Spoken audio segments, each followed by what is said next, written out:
अस्सलाम वालेकुम, मेरा नाम है रमशा इकबाल और आज हम लोग chapter number 4 cells and tissues का लेक्चर नंबर 5 स्टार्ट करने वाले हैं। और हमारा टॉपिक सेम वही चल रहा है, सेलुलर स्ट्रक्चर्स एंड फंक्शंस।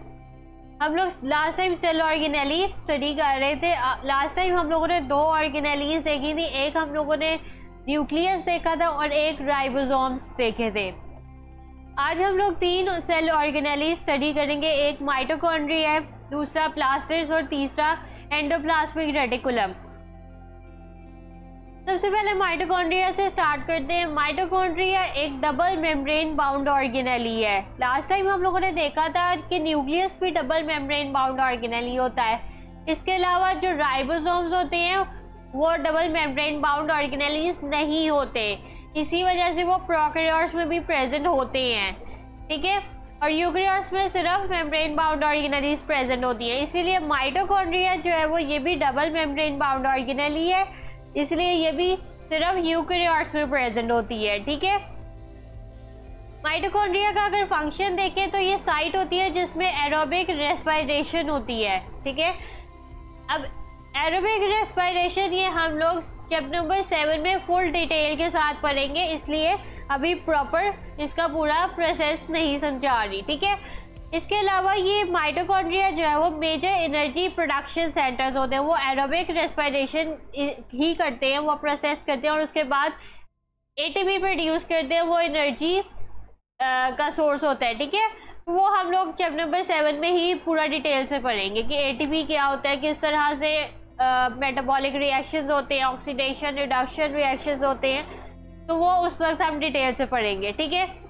अभी सिर्फ हम ऑर्गेनेलीज का देख रहे हैं, उनका फंक्शन क्या है, उनकी लोकेशन क्या है, स्ट्रक्चर क्या है, ठीक है। तो स्ट्रक्चर की बात करें तो इसका आउटर जो मेम्ब्रेन होती है वो स्मूथ होती है, ठीक है, लेकिन जो इनर मेम्ब्रेन होती है वो क्या करती है, वो आउटर मेम्ब्रेन के साथ साथ बिल्कुल बाउंड्री नहीं बनाती, बल्कि वो अंदर कुछ फोल्डिंग्स बनाती है इनर मेम्ब्रेन। और वो किसकी फोल्डिंग्स बनाती है, अंदर का जो मैट्रिक्स होता है ना, जो माइटोकॉन्ड्रिया का मैट्रिक्स होता है, माइटोकॉन्ड्रियल मैट्रिक्स उसको कहते हैं, ठीक है। उस माइटोकॉन्ड्रियल मैट्रिक्स की इनफोल्डिंग करती है इनर मेम्ब्रेन, ठीक है। और ये जो इनर फोल्डिंग्स होती हैं इसको क्रिस्टी कहते हैं। अब वो इन फोल्डिंग्स क्यों करते हैं, ताकि सरफेस एरिया को इंक्रीज किया जा सके। और सरफेस एरिया को क्यों इंक्रीज करना है, ताकि अंदर इजीली रिएक्शंस अकर हो सके, जिसमें मैंने अभी बताया ना, ऑक्सीडेशन रिडक्शन रिएक्शंस अकर होते हैं, रिडॉक्स रिएक्शंस उनको कहते हैं। तो ये जो मेटाबॉलिक रिएक्शंस जो अकर होते हैं उनके लिए सरफेस एरिया को प्रोवाइड करने के लिए इनर मेम्ब्रेन क्या करती है, इन फोल्डिंग्स बना लेती है इनर माइटोकॉन्ड्रियल मैट्रिक्स की, ठीक है। और इनर फोल्डिंग्स को हमने क्या कहा है, क्रिस्टी कहते हैं। इसके अलावा माइटोकॉन्ड्रिया की एक यूनिक प्रॉपर्टी ये है कि इसका अपना डीएनए होता है और अपने इसके राइबोसोम्स होते हैं, ठीक है। अब जो इसके राइबोसोम्स होते हैं उनकी रिजेम्बलेंस प्रोकैरियोटिक राइबोसोम्स के जैसी होती है, यानी कि उनका साइज की थोड़ी सी रिजेम्बलेंस प्रोकैरियोटिक राइबोसोम्स की तरह की होती है, ठीक है। लेकिन माइटोकॉन्ड्रिया का क्या है, अपना डीएनए होता है और इसके अलावा अपने उनके राइबोसोम्स होते हैं। ये इंपॉर्टेंट एमसीक्यू है कि कौन सी ऑर्गेनेली का अपना डीएनए और राइबोसोम्स होते हैं, ठीक है। अब ये जो मैंने डायग्राम बनाई है, सबसे ये आउटर मेम्ब्रेन जो आप देख रहे हैं ये है आउटर मेम्ब्रेन बनाई हुई है मैंने, जो क्या है, स्मूथ है, इसमें कोई इनफोल्डिंग्स नहीं है। लेकिन ये जो इनर मेम्ब्रेन है इसने अंदर इन फोल्डिंग्स बनाई हुई है, किसकी, ये जो अंदर माइटोकॉन्ड्रियल मैट्रिक्स है इसकी क्या बनाई हुई है, इन फोल्डिंग्स बनाई हुई हैं। और इन फोल्डिंग्स को हम लोग क्या कहते हैं, क्रिस्टी कहते हैं, ठीक है। ये प्रॉपर पूरा इसका स्ट्रक्चर होता है। और इसका फंक्शन क्या है, इसने एरोबिक रेस्पिरेशन करनी है और साथ में एनर्जी प्रोडक्शन सेंटर्स भी इनको कहा जाता है, क्योंकि यहाँ पे एनर्जी की प्रोडक्शन होती है। किस तरह होती है, क्योंकि इसमें मेटाबॉलिक रिएक्शंस अकर होते हैं, तो फिर एटीपी वगैरह इस तरह की एनर्जी की प्रोडक्शन होती है, ठीक है। और ये मेम्ब्रेन बाउंड होती है, इसलिए यूकैरियोट्स में प्रेजेंट होती है। ये इंपॉर्टेंट एमसीक्यूज हैं सारे। अब नेक्स्ट हमारे पास जो ऑर्गेनेली आती है वो है प्लास्टिड्स। प्लास्टिड्स भी मेम्ब्रेन बाउंड ऑर्गेनेलीज होती है, इसलिए ये भी सिर्फ यूकेरियोट्स में प्रेजेंट होती है। अब प्लास्टिड्स सिर्फ किस में प्रेजेंट होते हैं, एक तो प्लांट्स में या फोटोसिंथेटिक प्रोटिस्ट्स में, ठीक है। हम लोगों ने किंगडम प्रोटिस्टा जो चैप्टर नंबर 3 में हम लोगों ने किंगडम स्टडी की थी, उनकी क्लासिफिकेशन की थी, उसमें किंगडम प्रोटिस्टा में हम लोगों ने 3 तरह की चीज़ें देखी थी। एक हम लोगों ने फोटोसिंथेटिक प्रोटिस्ट देखे थे, एक हम लोगों ने एनिमल लाइक प्रोटिस्ट देखे थे जिसमें अमीबा वगैरह आते थे, ठीक है, उसमें प्रोटोजोन्स भी आते थे। तीसरा हम लोगों ने देखा था फंजाई लाइक प्रोटिस्ट। अब इसमें जो प्लास्टिड्स जो होते हैं वो फोटोसिंथेटिक प्रोटिस्ट के अंदर होते हैं, यानी प्लांट्स वाले कैटेगरी में ही आते हैं। और इसमें एग्जांपल जैसे दी हुई है एल्गी में, ठीक है। तो आप टाइप्स की बात करें, प्लास्टिड्स की तीन इनकी टाइप्स होती है, ठीक है। पहला होती है क्लोरोप्लास्ट, दूसरी क्रोमोप्लास्ट, तीसरी ल्यूकोप्लास्ट। अब एक एक करके हम लोग सारे देखते हैं। सबसे पहले है क्लोरोप्लास्ट। क्लोरोप्लास्ट माइटोकॉन्ड्रिया की तरह इनकी भी डबल मेम्ब्रेन होती है, माइटोकॉन्ड्रिया की भी डबल मेम्ब्रेन होती है ना, इसी तरह क्लोरोप्लास्ट की भी डबल मेम्ब्रेन होती है। इसके अलावा इनकी भी सेम वैसे ही आउटर मेम्ब्रेन स्मूथ होती है, लेकिन जो इनर मेम्ब्रेन होती है वो क्या करती है, वो कुछ सैक्स अंदर बनाती है जिन्हें हम लोग थाइलेकॉइड्स कहते हैं। सैक्स का मतलब होता है bag like structures, pouch like structures जो होते हैं ना, इस तरह से मैं आपको बना के दिखाती हूँ। इस तरह से राउंडेड इस तरह के ये क्या बनाती है, सैक्स बनाती है, जिनको हम लोग क्या कहते हैं, थाइलेकॉइड्स। और आप ये डायग्राम में देखें, अच्छा इधर आप डायग्राम में अगर आप देखें तो ये आउटर मेम्ब्रेन है सबसे पहले बाहर, और जो इनर मेम्ब्रेन है वो अंदर वाली है, ठीक है। उसके बाद अंदर ये जो सैक्स बने हुए हैं, ये मैं आपको बता रही थी कि ये क्या है, थाइलेकॉइड्स है, ठीक है। अब ये जो पूरा एक स्टैक है ना, ये पूरा ये जो 4 थाइलेकॉइड्स बनाए हुए हैं, इस पूरे स्टैक को हम ग्रेनम कहते हैं। और अगर हम सारे थाइलेकॉइड्स या सारे ग्रेनम्स की बात करें तो वो उनका प्लूरल ग्रेनम का क्या होगा, ग्रेना, ठीक है। तो वो सारे क्या होंगे, ग्रेना। उसके बाद ग्रेना क्या करते हैं, ये जो अंदर का ये फ्लूइड होता है ना, ये क्लोरोप्लास्ट का ये जो बाहर का पूरी जो स्पेस है जिसके अंदर ये सारे स्टैक्स प्रेजेंट हैं, इसको स्ट्रोमा कहते हैं। तो क्लोरोप्लास्ट के अंदर ये इनर फ्लूइड भी होता है जिसको क्या कहते हैं, स्ट्रोमा कहते हैं। उसके अंदर क्या होती हैं, ये स्टैक्स होती हैं जिनको थाइलेकॉइड्स कहते हैं। और इस पूरे स्टैक को क्या कहेंगे हम, ग्रेनम कहेंगे, ठीक है।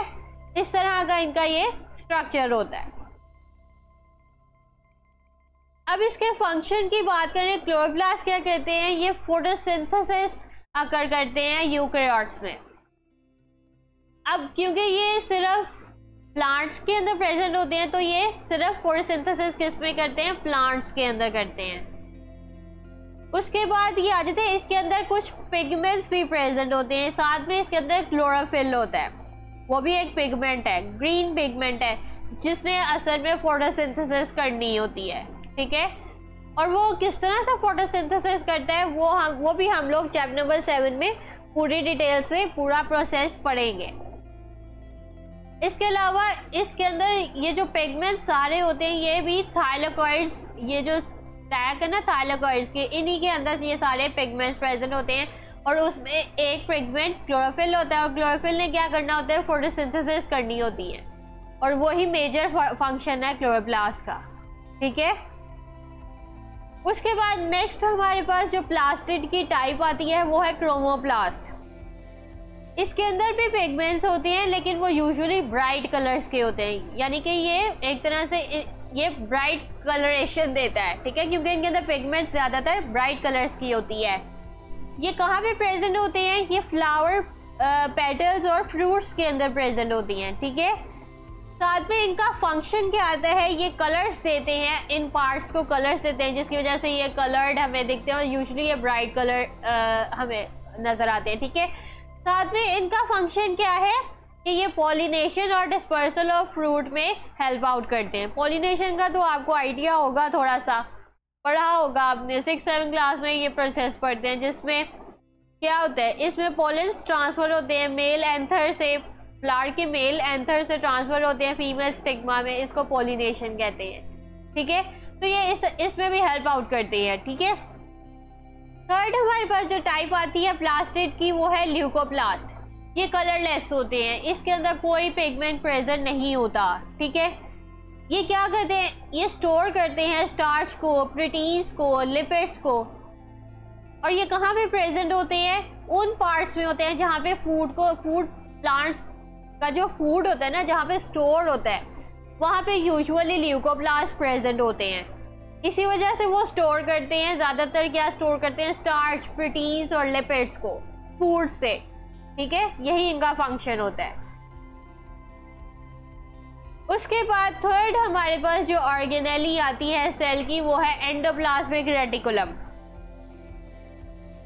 एंडोप्लाज्मिक रेटिकुलम क्या होता है कि ये हम लोगों ने लास्ट टाइम जब राइबोसोम्स में भी देखा था, तो मैंने आपको बताया था कि राइबोसोम्स या तो वो साइटोप्लाज्म में फ्लोट कर रहे होते हैं, तो या फिर वो एंडोप्लाज्मिक रेटिकुलम के ऊपर प्रेजेंट होते हैं। ठीक है, उस वक्त मैंने आपको बताया था। अब एंडोप्लाज्मिक रेटिकुलम क्या होता है, ये नेटवर्क होता है, इंटरकनेक्टेड चैनल्स की तरह का ये पूरा नेटवर्क होता है। ठीक है, एक्सटेंड करता है कहाँ से, सेल मेम्ब्रेन से न्यूक्लियर एनवेलप तक, यानी कि न्यूक्लियर की बाहर की जो एनवेलप होती है ना, न्यूक्लियर एनवेलप, वहाँ से ये राइबोसोम्स अराइज करते हैं कहाँ तक, सेल मेम्ब्रेन तक। ठीक है, पहले आती है इसमें रफ एंडोप्लाज्मिक रेटिकुलम आते हैं, बाद में इसमें स्मूथ एंडोप्लाज्मिक रेटिकुलम आते हैं। इस तरह से पूरा एक चैनल बनाते हैं, और ये भी मेम्ब्रेन बाउंड ऑर्गेनेली होती है, इसी वजह से ये भी सिर्फ यूकेरियोट्स में प्रेजेंट होती है। ठीक है, ये क्या होती है, ये भी मेम्ब्रेन बाउंड ऑर्गेनेलीज हैं।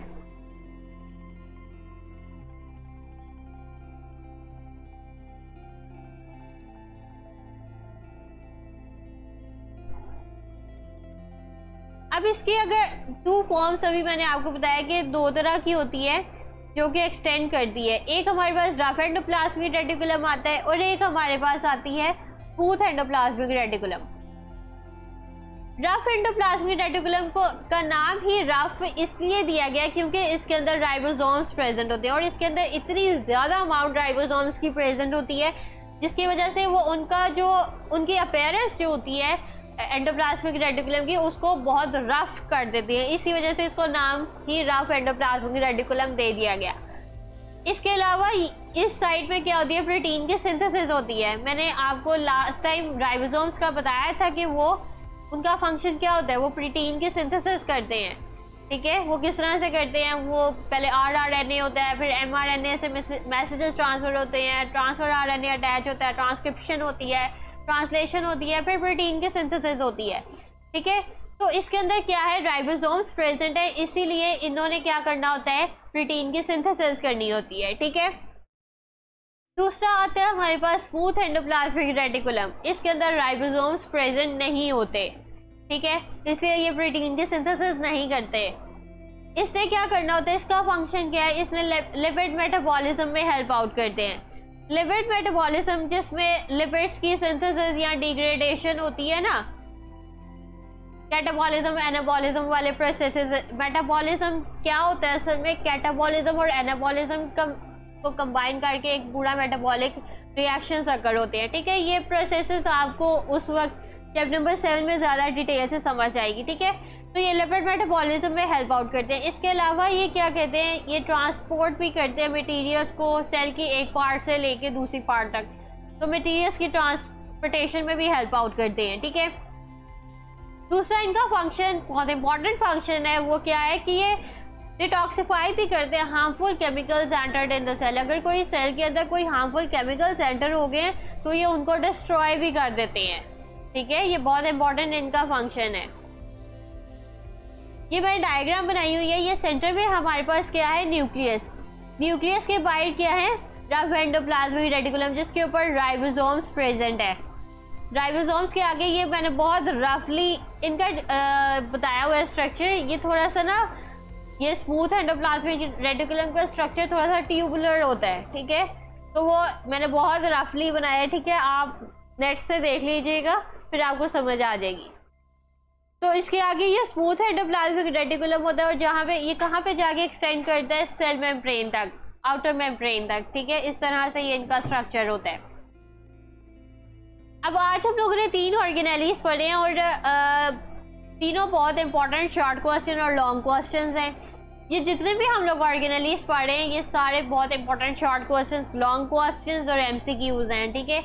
तो ये आपने बिल्कुल इसको चॉइस पे नहीं छोड़ना, ये सारे आपने याद करने हैं। इसके अलावा ये जो एंडोप्लाज्मिक रेटिकुलम है, मैंने आपको रफ एंडोप्लाज्मिक रेटिकुलम और स्मूथ एंडोप्लाज्मिक रेटिकुलम का बताया, इनका डिफरेंस इंपॉर्टेंट शॉर्ट क्वेश्चन है, ठीक है। तो ये आपने लाजमी याद करना है, ये इम्पॉर्टेंट है, बहुत इम्पॉर्टेंट डिफरेंस है, ठीक है। और जब भी पेपर में लॉन्ग क्वेश्चन आएगा आपने साथ में डायग्राम लाजमी बनानी है, इसलिए मैं साथ साथ सारी डायग्राम्स बनाती हूँ। तो आज हमारा टॉपिक बस इतना ही था। होप सो आपको इंटरेस्टिंग लगा होगा। अगर वीडियो पसंद आई है तो लाइक करें, शेयर करें, सब्सक्राइब करें और नीचे आपको नोट्स डिस्क्रिप्शन में मिल जाएंगे। किसी चीज़ की समझ नहीं आती कमेंट्स में पूछें। तो आज के लिए इतना ही, अल्लाह हाफिज़।